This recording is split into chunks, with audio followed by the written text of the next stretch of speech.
Só que, neste caso, dizia eu que a democracia não é só a lei da maioria, é também a capacidade de proteger as minorias.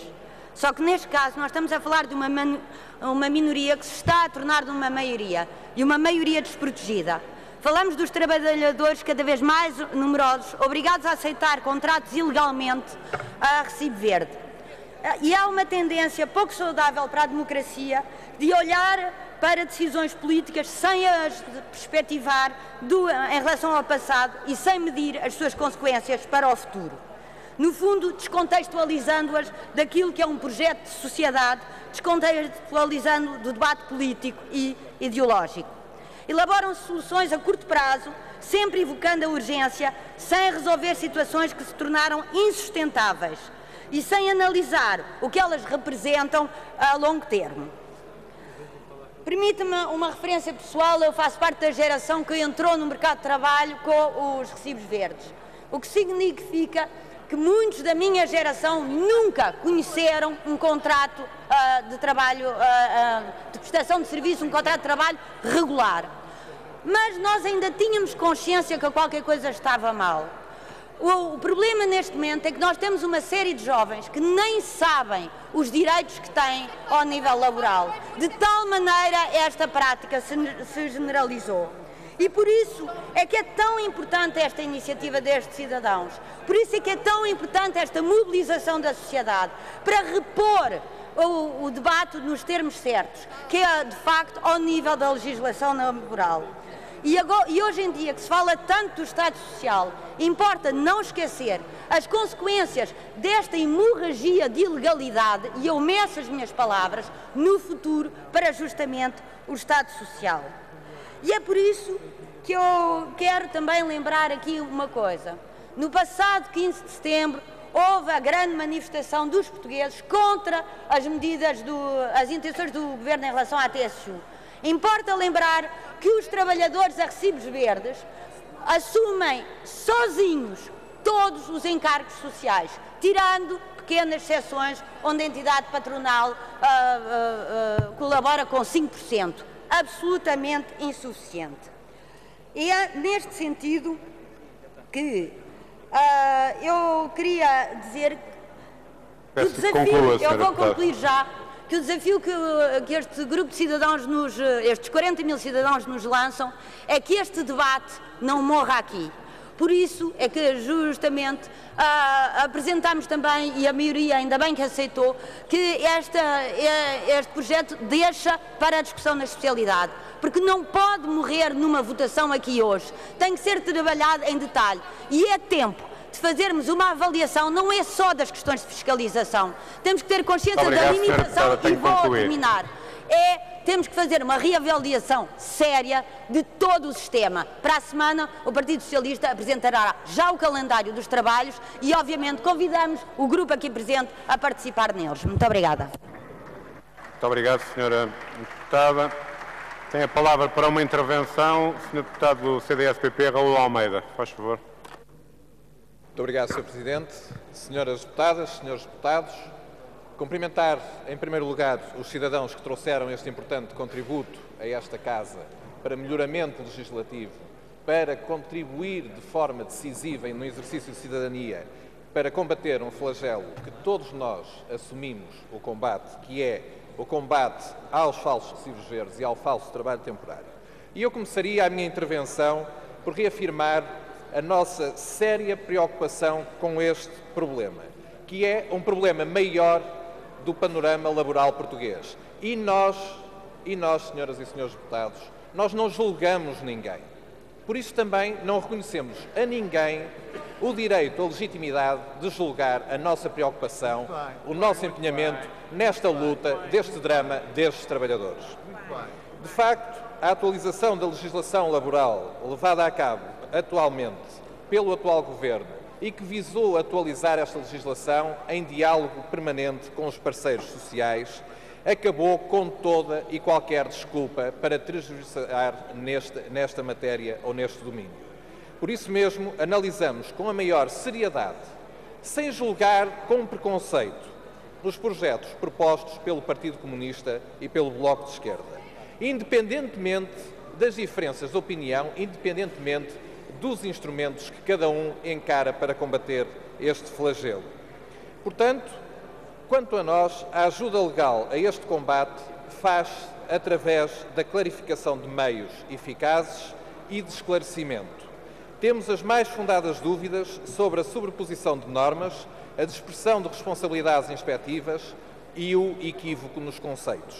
Lembro muito particularmente o papel decisivo e o poder do artigo 12º do atual Código de Trabalho, que permite já a presunção de contrato de trabalho, por exemplo, nas situações elencadas no projeto do Bloco de Esquerda, como falsos recibos verdes. O mesmo acontece exatamente no projeto do Partido Comunista Português.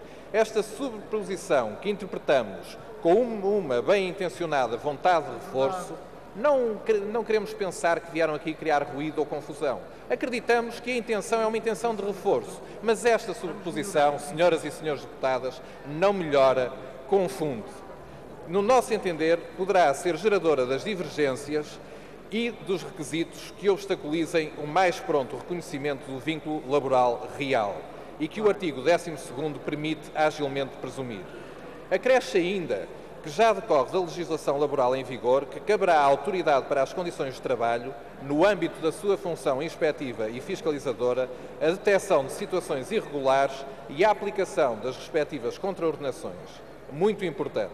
A inspeção pode sempre ser disputada por denúncia do trabalhador junto da ACT, mas deve, no nosso entender, e sempre de forma a proteger o trabalhador, ser preventiva, fiscalizadora e inspectiva por antecipação. Por fim, recordar o número 2 do artigo 12º, e que diz muito claramente, e eu passo a ler, decorre da lei, designadamente o número 2, que a combinação com contraordenação muito grave, imputável ao empregador, a prestação de atividade por forma aparentemente autónoma, em condições características do contrato de trabalho, possa causar prejuízo ao trabalhador ou ao Estado. Assim já decorre da lei, e termino, Sr. Presidente, uma especial censura a um comportamento culposo do empregador no que respeita à utilização indevida dos contratos de prestação de serviços em vez dos contratos de trabalho. Senhoras deputadas, senhores deputados, a lei é clara, inequívoca e suficiente. Aumente-se a fiscalização, reforcem-se os meios inspectivos, estimule-se a denúncia da ilegalidade e combateremos todos eficazmente o drama dos falsos recibos verdes e dos falsos contratos de trabalho temporários. Disse. Muito obrigado. Para uma intervenção tem a palavra a senhora deputada Mariana Aiveca, do Bloco de Esquerda. Faz favor. Muito obrigada, Sr. Presidente. Sr. Presidente, senhoras e senhores deputados. Senhores deputados, eu ainda não entendi se os senhores estão aqui a fazer uma manobra de diversão. É que eu ainda não percebi o que é que os senhores querem dizer com vamos discutir na especialidade. É que não há qualquer discussão na especialidade se esta proposta hoje não for aprovada na generalidade. E os senhores, com toda a hipocrisia, querem aqui diluir toda esta questão. Os senhores têm que aqui assumir que não querem votar a lei de mais de 40 mil cidadãos contra a precariedade. Não querem dar a cara, querem fazê-la baixar à especialidade, dizendo que tem ideias interessantes. Imagine só, esta proposta de lei é uma proposta de lei que consubstancia a voz de uma geração que recusa fazer da precariedade o seu modo de vida. É uma proposta de lei com um conteúdo concreto. É uma proposta de lei que altera a atual lei do trabalho, que não responde à precariedade, senhoras e senhores deputados. Os senhores sabem bem que um trabalhador em grande fragilidade, a falsos recibos verdes, contratado, por exemplo, nos CTTs, contratado, por exemplo, na ONE, na Vodafone, por aí fora, em todas essas empresas de comunicação, não tem capacidade para ir a tribunal ou opor-se ao patrão, porque ele sabe que a seguir vai para a rua. A lei não responde. A Autoridade para as Condições de Trabalho não tem competência para criminalizar e deveria ter, e é essa proposta que nós fazemos, porque se a inspeção resolvesse tudo, não teríamos hoje o número de precários que temos, a falsos recibos verdes e a empresas de trabalho temporário. E, portanto, os senhores assumam aqui e agora as vossas responsabilidades. Retirem a máscara da hipocrisia perante os representantes dos 40 mil cidadãos. Aprovem esta lei hoje, sem mais, porque o que os senhores querem é levá-la à especialidade para depois a desvirtuar completamente, e sabem muito bem disso. E, portanto, nós assumimos a nossa responsabilidade. Nós queremos dar voz a uma geração que, como já disse, recusa fazer da precariedade o seu modo de vida. Os senhores hoje não tiveram a coragem de dizer o que já disseram em anteriores debates. Os senhores já disseram aqui que a precariedade dos jovens é culpa dos seus pais, que vivem à larga, instalados na opulência de um contrato de trabalho. Hoje tiveram vergonha de repetir este argumento. Fizeram-no de outra forma. Tiveram vergonha, senhora deputada. Assuma exatamente aquilo que pensa. E, portanto, o que hoje está aqui colocado é a votação desta lei. Se querem dar corpo àquilo que aqui disseram, e concluo, Sr. Presidente, pela nossa parte, assumiremos hoje, aqui e agora, as nossas responsabilidades. Muito obrigado. Para uma intervenção tem a palavra o Sr. Deputado Adão Silva, do PSD. Faz favor. Muito obrigado, Sr. Presidente, Sr. Presidente, Srs. Deputados.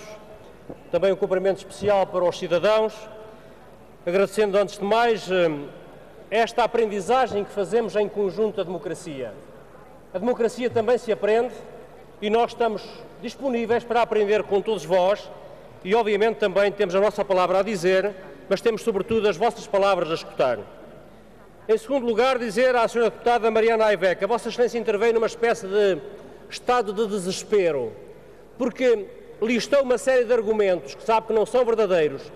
O Grupo Parlamentar do PSD, conjuntamente com o do Partido Socialista e do CDS-PP, irá pedir uma baixa à Comissão sem votação deste projeto de lei dos cidadãos, não para iludir ninguém, nem para lavar as mãos, mas sim para construir um documento que valha a pena e que seja realmente capaz de responder às ansiedades das pessoas. Resolver questões com dignidade e com ponderação. Finalmente, senhores deputados, termino, Sr. Presidente, dizendo que lamento a intervenção dos Srs. Deputados do Partido Socialista, do Sr. Deputado Mário Ruivo, porque é preciso lembrar o seguinte, Sr. Deputado. A legislação laboral mudou porque havia duas razões fundamentais. A primeira é que as condições objetivas do mercado de trabalho e de economia assim obrigavam. E, em segundo lugar, porque os senhores subscreveram um memorando da Troika que obrigava a tais mudanças. Ou já se esqueceu, Sr. Deputado? Não se esqueça, por favor. E termino, Sr. Presidente, se me permite, faz favor, dizendo terminar. Sim, senhor. Dizendo à Sra. Deputada Maria de Medeiros, se me permite esta observação, que Inês de Medeiros, que ela invocou Albert Camus, com certeza, para dizer que também há uma obra de Albert Camus que se chama O Mito de Sísifo, aquele que deixou escorregar a pedra que depois era reerguida monte acima. Os senhores deixaram escorregar o país e nós queremos levá-lo monte acima até o sucesso. Muito obrigado. Muito obrigado. Chegamos ao fim. Não, ainda há uma intervenção da Sra. Deputada Rita Rato, que tem muito pouco tempo, mas faz favor. Obrigado, Sr. Presidente. Mesmo a terminar deste debate, diz o Sr. Deputado do PSD que temos que aprender com todos vós, apontando para os autores da iniciativa legislativa. Eu diria que os trabalhadores, os jovens trabalhadores, as mulheres e homens que dão o melhor de si neste país, têm é que aprender de uma vez por todas que não podem contar com PS, PSD e CDS, a troika da precariedade, na luta pelo emprego com direitos. Porque, ao contrário do que disse aqui a Sra. Deputada do Partido Socialista, os jovens portugueses sabem muito bem quais são os seus direitos e já lutam hoje, e já vêm a lutar há muitos anos, nas suas empresas e nos seus locais de trabalho, por uma vida em condições de dignidade. E há de ser esta mesma luta que há de derrotar o pacto da Troika, este Governo e esta política. Muito obrigado, Sra. Deputada.